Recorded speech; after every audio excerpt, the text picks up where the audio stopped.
Bueno, nuestra presentación va a ir sobre la diversidad de definiciones y concepciones de la traducción y vamos a seguir este índice. Primero una evolución sobre las definiciones de la traducción, luego un breve repaso del esquema de la comunicación, así como de las fases y los elementos del proceso de la traducción. Después, los tipos de traducción, la finalidad y las características de la misma y sus rasgos definitorios. Y solo habiendo visto todo esto vamos a comprender de manera eficaz la diversidad de las definiciones y de las concepciones de la traducción, cosa que veremos también en la conclusión y finalmente veremos la bibliografía. Bueno, nuestra evolución de la traducción se centra principalmente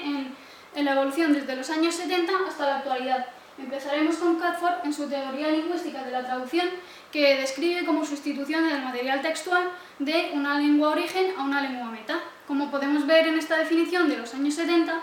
es que el punto de vista es estrictamente lingüístico y se contempla la traducción desde el punto de vista de las palabras, es decir, cómo se realiza con la traducción automática.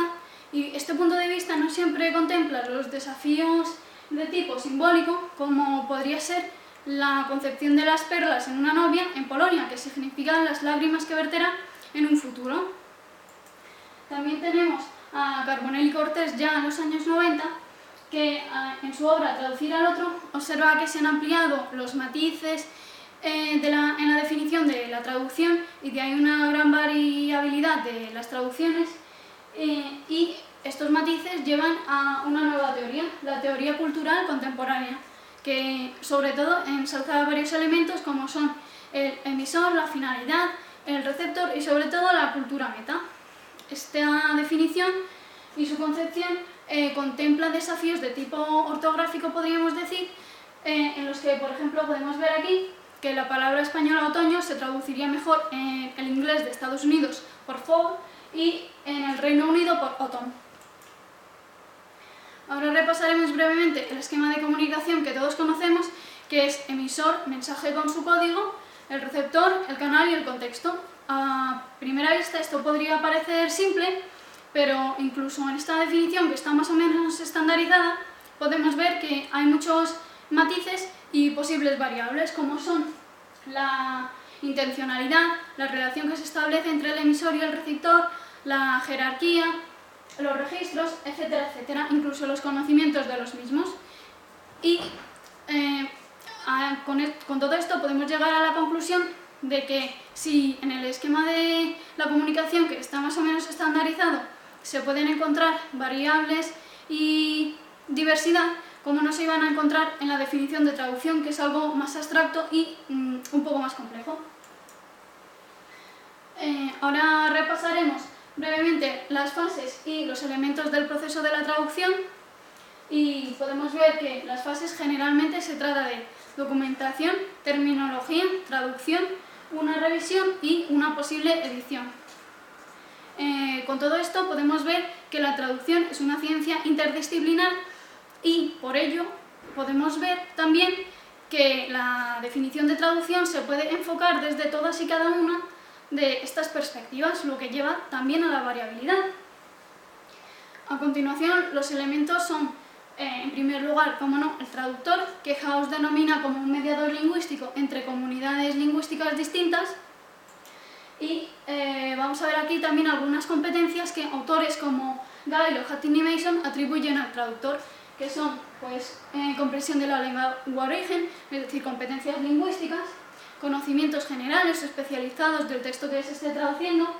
la capacidad de redacción, como no, técnicas y principios de documentación y traducción, conocimientos del mercado de trabajo como tarifas, etcétera, etcétera, y el uso de herramientas necesarias para la tarea que pueden llegar a ser tanto desde propios conocimientos, ya sean lingüísticos o pragmáticos, como de herramientas exteriores, ya sea diccionarios, glosarios, comparadores de textos y documentación en diversas fuentes. El segundo de los elementos es el texto, que es el objeto de trabajo del traductor. Luego hay posibles herramientas, como ya hemos comentado, tanto conocimientos propios del traductor como conocimientos externos que pueda utilizar el traductor, ya sea diccionarios, glosarios, bases de datos. y el receptor, que ha cobrado bastante influencia en los últimos años, que Nida y Taber observan esta figura en su obra The Theory and Practice of Translation, y finalmente el producto, que es todo el objeto que se crea tras finalizar todo este proceso de traducción, es decir, como la traducción final. Y viendo todos estos elementos podemos ver que la multiplicidad de elementos que influyen en la traducción también influye en la definición de la misma, porque cada autor puede priorizar unos elementos u otros y establecer unos rasgos diferentes en cada uno de los elementos, según su concepción de la traducción. Bueno, ahora veremos brevemente los tipos de traducción que puede haber, porque realmente hay una gran diversidad en la tipología de la traducción. Podemos orientar la diversidad por el área temática, como traducción económica, jurídica, administrativa, especializada, científico-técnica, etc. O otra tipología según autores, como la que hemos puesto aquí, que es la de Jacobson, que distingue la traducción intralingüística o reformulación, que sería, por ejemplo, traducir la palabra hermoso en español por bello. La traducción interlingüística o la traducción propiamente dicha que conocemos nosotros, que sería, por ejemplo, traducir pues, lenguas, es decir, textos de lenguas distintas, como traducir del francés al español o viceversa. Y la traducción intersemiótica o transmutación, que sería como la interpretación de otras señales de tipo de otro código, como las señales de tráfico. A esto se pueden añadir incluso más variables de tipología de traducción, como traducción directa, inversa, etc. Y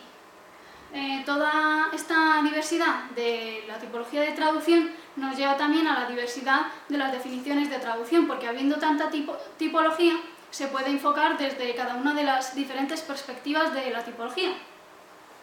Ahora vamos a ver la finalidad y las características de la traducción, que según Hurtado Albir, la finalidad, digamos, se puede resumir en 3 puntos, y se traduce porque las lenguas y las culturas son distintas, es decir, se traduce precisamente para comunicar entre pueblos, digamos, que son diferentes, y para alguien precisamente que no conoce la lengua origen o la cultura, etcétera, etcétera. Y las características necesarias para realizar la traducción, según Hurtado Albir, son los conocimientos lingüísticos, como ya hemos mencionado previamente en otros autores, los conocimientos extralingüísticos, que pueden ser los culturales o pragmáticos, como el ejemplo de las perlas que hemos puesto al principio, y conocimientos instrumentales, como las tarifas, el conocimiento sobre el mercado de la traducción, cuál es el tipo de traducción más demandada en el mercado, cómo se debe traducir, la relación con los clientes, etcétera, etcétera. Y conocimientos estratégicos, que son, digamos, las posibles soluciones que se pueden aportar a los diversos problemas que vayan surgiendo en la traducción, dependiendo de cada caso concreto. Ahora vamos a ver los rasgos definitorios de la traducción, que según Hurtado Albir se caracterizan por la primacía de la comunicación y adecuación a la lengua meta, de ahí la intención comunicativa, la actualización del sentido textual y, por ejemplo, la concepción del honor en Japón no es la misma que en España, por eso se tendría que, digamos, readaptar para que cobre sentido en la lengua y la cultura meta.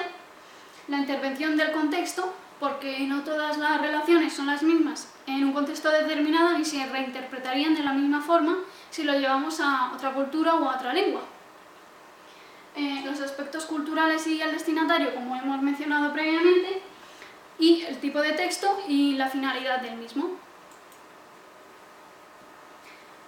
Finalmente, ahora vamos a comparar diferentes definiciones de traducción.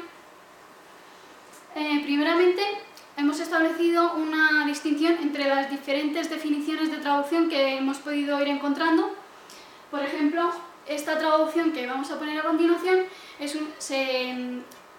ella se contempla la traducción como una actividad entre lenguas. Vinay y Derbelnet ven la traducción como un proceso interlingüístico, como acabamos de mencionar, y en ella establecen 7 procedimientos de la traducción, de los cuales solo vamos a explicar tres que nos parecen pues, más relevantes. Uno de ellos, por ejemplo, es el préstamo, que es adaptar la palabra inglesa marketing al español. Otro de ellos es la equivalencia, por ejemplo, las onomatopeyas. En español la onomatopeya del gallo sería kikiriki, en francés sería cocugico. Y eso sería una equivalencia. Y finalmente la adaptación sería la adaptación tanto lingüística como posiblemente ortográfica de la palabra broker en inglés a español, que sería corredor de bolsa. Aquí vamos a ver que la definición adquiere otro punto de vista, que es la traducción como actividad textual, en la que hemos puesto el ejemplo de la traducción de Catford, que ya hemos mencionado previamente, en la que la traducción se contempla como un proceso de búsqueda y hallazgo de equivalencias textuales. Es decir, que se contempla desde un punto de vista lingüístico y generalmente desde las unidades mínimas de traducción, que serían las palabras. Al contrario que en la que habíamos mencionado previamente, que el punto de vista eran las lenguas. Podemos ver aquí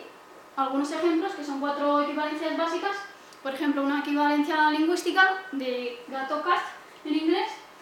equivalencias paradigmáticas, equivalencias estilísticas, que sería la reproducción estilística, digamos, del discurso origen, por ejemplo, el modo de expresividad o la forma en la que están dichas las cosas, como por ejemplo exclamaciones, comas, el modo de redacción del discurso. Y finalmente la equivalencia estructural, que sería asemejar la estructura o la forma del texto en su conjunto que tenemos en el origen al texto meta final.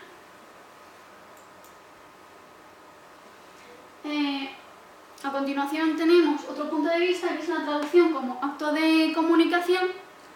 y aquí podemos poner el ejemplo de Hattie y Mason, que ven que traducir es un proceso de comunicativo en un contexto social,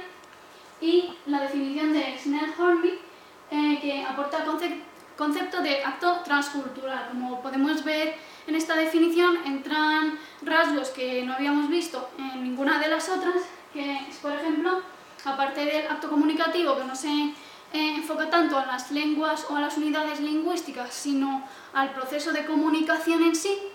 Y también podemos ver la importancia que cobra la cultura, el emisor y sobre todo el entorno meta, digamos, en estas definiciones, que en las anteriores no cobraba, digamos, tanta importancia o tanta relevancia. Podemos ver aquí que los puntos más relevantes en este tipo de enfoques de la definición de traducción son, como hemos dicho, el emisor, también el receptor, porque según quien diga el mensaje se va a orientar de una manera, digamos, o de otra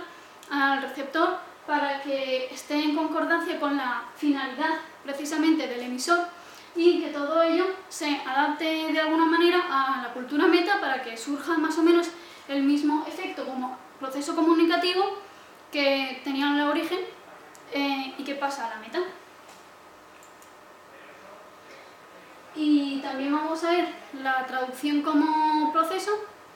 y hemos puesto el ejemplo del LDR, que el proceso de traducción está más relacionado con operaciones de comprensión y reexpresión que de comparación entre lenguas. Como podemos ver en esta definición, no se trata ya tanto de las lenguas o las unidades lingüísticas o el acto en sí, sino el proceso como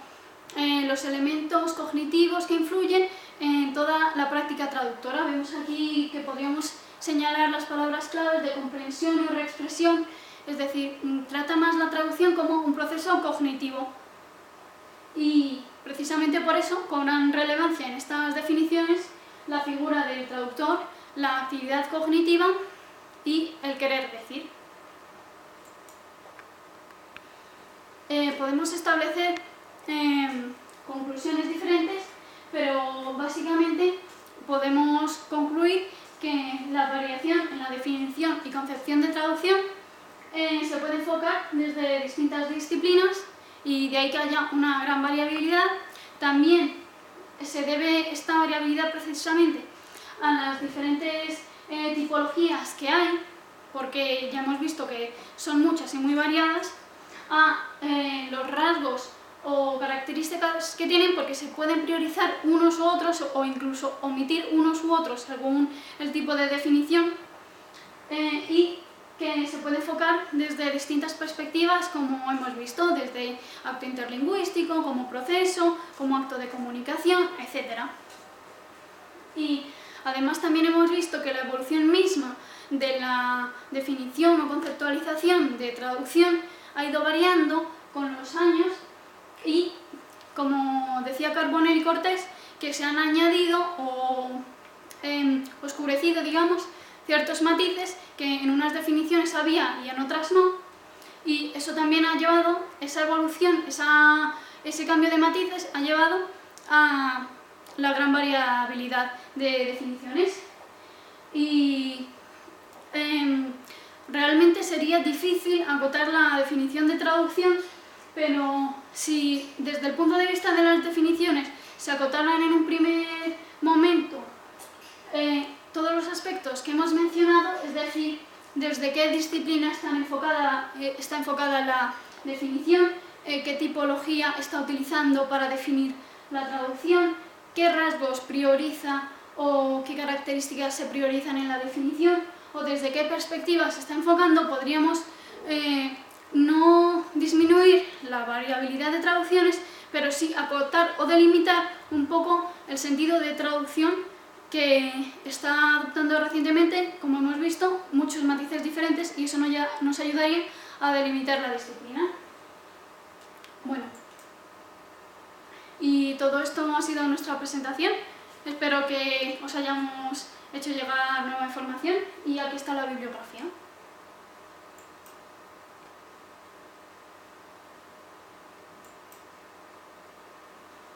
Gracias por vuestra atención.